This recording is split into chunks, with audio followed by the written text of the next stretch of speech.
분노를 부른 소리입니다. 자, 이거 참 많은 걸 좀 생각하게 해주는 내용이던데, 네. 뭐 내용부터 좀 정리를 해주시죠. 네, 대구에서 한 30대 남성이 자신의 아내가 불륜을 한다고 의심을 했습니다. 외도로 의심하고 본인의 집에, 본인의 안방에 녹음기를 설치해 놨습니다. 이게 지난해 1월에 대구에서 있었던 일인데요. 실제로 나중에 보니까 이 녹음 파일에는 아내와 불륜남이 부정행위를 하는 소리들이 담겨 있었다고 하고요. 또 그 불륜남과 관계를 가질 때 어린 딸이 기침을 하는 옆에서 어린 딸이 기침을 하는 소리도 녹음이 돼 있었다고 합니다. 근데 어쨌든 이게 불법 녹음이기 때문에 불법 녹음을 한 혐의로 재판에 넘겨졌습니다. 아, 교수님 이거는 진짜 좀 모르겠습니다. 그러니까 그 내 와이프가 다른 남자와 통정을 하고 있는 상황. 그런데 바로 그 공간에 내 딸이 있고 이게 그냥 음성으로 다 들렸다.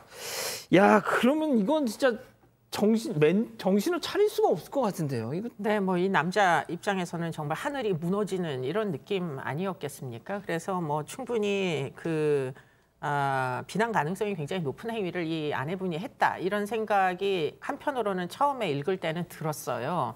근데 또 다시 곰곰이 생각을 해보니까 남편이 안방에 녹음기를 설치하는 일이 많을까요? 네. 뭐 그 부분도 결국은 부부관계가 결국 파탄이 난 이유가 따로 있을 텐데 그러면 이렇게 녹음기를 설치했기 때문에 결국은 이런 이제 상황이 전개됐는데 문제는 녹음기를 설치하는 일 자체가 근본적으로 좀 굉장히 의외다, 예외적인 그런 관계인 것 같다 이런 생각도 또 지우기가 어려웠습니다, 사실. 뭐 그 구체적인 내용은 계속 좀 진행을 하면서 더 확인을 해보기로 하죠. 자, 그런데 이 남편이 녹음하는 걸로만 끝인 게 아니었다면서요? 그렇습니다. 우선 이 녹음 자체도 법적으로 문제가 되는 거죠. 왜냐하면 내가 포함된 게 아니라 다른 사람들 사이에 대화를 동의 없이 녹음한 거니까요. 아내와 내연남의 대화. 이게 녹음한 건 이제 통신비밀보호법 위반 소지가 있습니다. 아하. 그리고 여기서 끝난 게 아니에요. 이 녹음한 이 내용을 이 아내의 직장 동료들에게 직접 들려줬습니다. 아이고. 그러면서 이 두 명이 불륜관계다. 뭐 이런 말을 했는데요. 이렇게 이들의 명예를 훼손한 부분도 법적으로 문제 소지가 있었습니다. 자, 재판에 넘겨졌습니다, 양 변호사님. 네, 일단 남편은 혐의를 부인을 했어요. 이게 그냥 일반적으로 말해서 도청을 했다라는 그런 혐의인데 여기에 대해서 두 가지로 나눠서 주장을 합니다. 첫 번째는 이게 불륜을 의심해서가 아니라 아내가 딸을 학대한다라고 생각을 했다라는 겁니다. 그러니까 어린 딸에 대해서 폭언을 하거나 이런 부분을 녹음하려 한 거니까 딸과 아내가 대화를 하는 건 아니잖아요. 그러니까 도청이 아니다라는 거고요. 두 번째, 이 불륜 사실을 알게 됐지만 그 대화 내용을 들어보면 대화를 했던 게 아니라 뭐 애정 행각을 하는 과정에서의 소리였다는 거죠. 그러니까 두 사람의 대화를 녹음한 건 아니다. 이렇게 2단계로 나눠서 부인을 했습니다.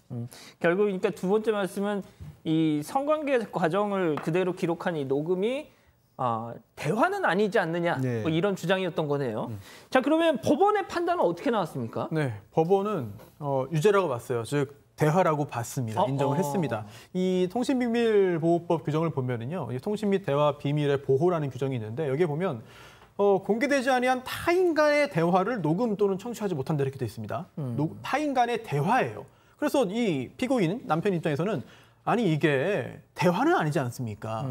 라고 주장을 한 것인데요. 하지만 법원은 이것도 대화다라고 본 겁니다. 왜냐하면 이 대화라고 하는 게 현장에 있는 사람들이, 당사자들이 육성으로 말을 주고받은 그런 의사소통 행위거든요. 법적으로 볼 때. 그런데 이때 보면, 이 녹음된 걸 보면 여러 가지 소리들이 들어가 있습니다만 그중에 이 둘이 나눈 대화도 들어있는 거예요. 말도 들어있는 겁니다. 그렇기 때문에 결국 이 녹음은 타인 간의 대화를 이제 몰래 불법적으로 녹음한 것이다. 이런 판단을 법원이 내렸습니다. 자, 그렇다면 당연히 법원은 남편에게 뭔가를 딱 선고했을 것 같은데 어땠습니까? 선고를 미뤘습니다. 그러니까 무슨 말씀이냐면 부정행위를 해서 분노한 나머지 저지른 범죄라고 보여서 유죄로 보이긴 하지만 유죄로 해서 징역 6개월에 자격정지 1년을 선고할 건데 그 선고를 유예하겠다라고 하는 겁니다. 집행유예는 형을 선고하면서 성을 처벌을 하면서 다만 당장 뭐 수감을 하진 않겠다라고 집행을 위하는 건데 이거는 아예 선고 자체를 미뤄둔 겁니다. 시간만 지나면 기록이 아예 없어집니다. 그러니까 손 변호사님 이것도 약간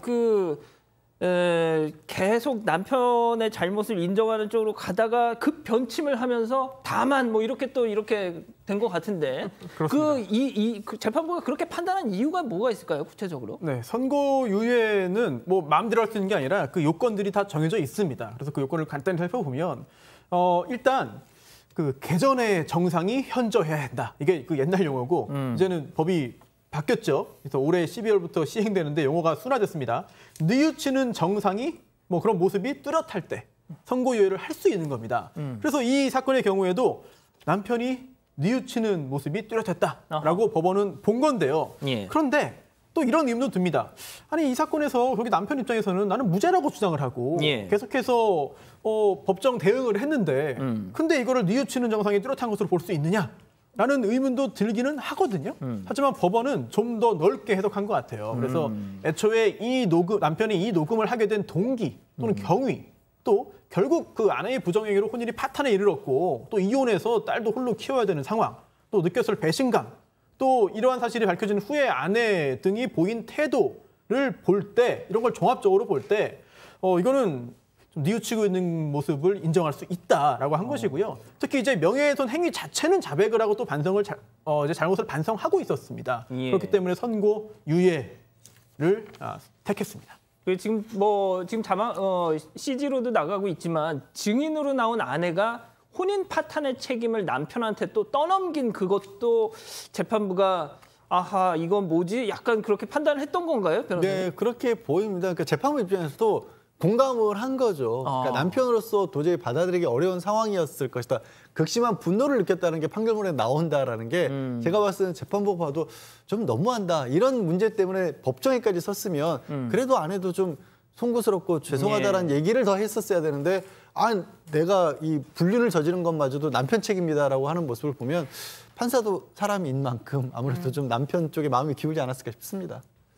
자, 일단 뭐 관련 기사에 달린 댓글이나 또 우리 가족 여러분들 채팅창에 올려주시는 주장을 보면은 그래도 이제 그 안방에서 더구나 자녀가 있는 그 공간에서 그런 짓을 벌였다라는 것 때문인지 많은 분들이 이 남편의 좀 사정을 더 많이 좀 이해를 해주고 계시는 것 같습니다.